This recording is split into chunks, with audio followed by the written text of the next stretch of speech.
তোমরা বিদ্যাচরণ করো, আমি আল্লাহর সাথে তোমরা নাফরমানি করো। বান্দা বান্দি যখন ঘরের দরজা বন্ধ করে জেনার কাছে লিপ্ত থাকো বান্দা বান্দি, আমি আল্লাহ কেমন দয়ালু জেনে নাও। আমি আল্লাহ ওই দরজার ফাঁক দিয়ে অক্সিজেনটা পাঠাই দেই, যাতে করে তোমরা অক্সিজেনের অভাবে মৃত্যুবরণ না করো। বলেন সুবহানাল্লাহ। গফুরুর রহিম, সবচেয়ে বড় ক্ষমাশীল এবং দয়ালু আল্লাহ।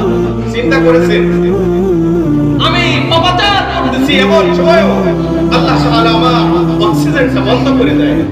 যদি বন্ধ করে দিতেন, ওই পাপাচার অবস্থায় আমি মারা যাইতাম। হয় ঠিক না ঠিক?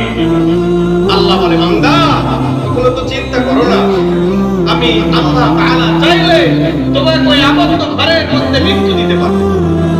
তোমার অক্সিজেন বন্ধ করে আমি আল্লাহ তোমাকে মারে ফেলতে পারতাম। আমি আল্লাহ তা করি নাই। বলেন না আল্লাহ। আল্লাহ তাআলাতে কত বড় দয়া।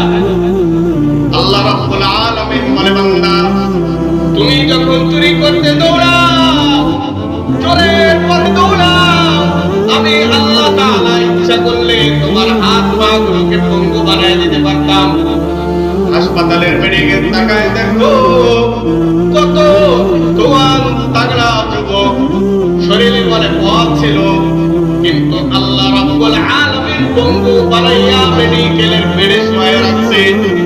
আল্লাহ বলে, বান্দা বান্দি তোমরা যখন চোরের পথে দৌড়াও, আমি আল্লাহ ইচ্ছা করলে তোমাদেরকেও পঙ্গু বানায় ফেলে রাখতে পারতাম। আমি আল্লাহ তা করি নাই। আমি হলাম গফুরুর রহিম। আল্লাহ তাআলা দয়ালু, বড় দয়াশীল, ক্ষমাশীল। সম্মানিত বান্দা,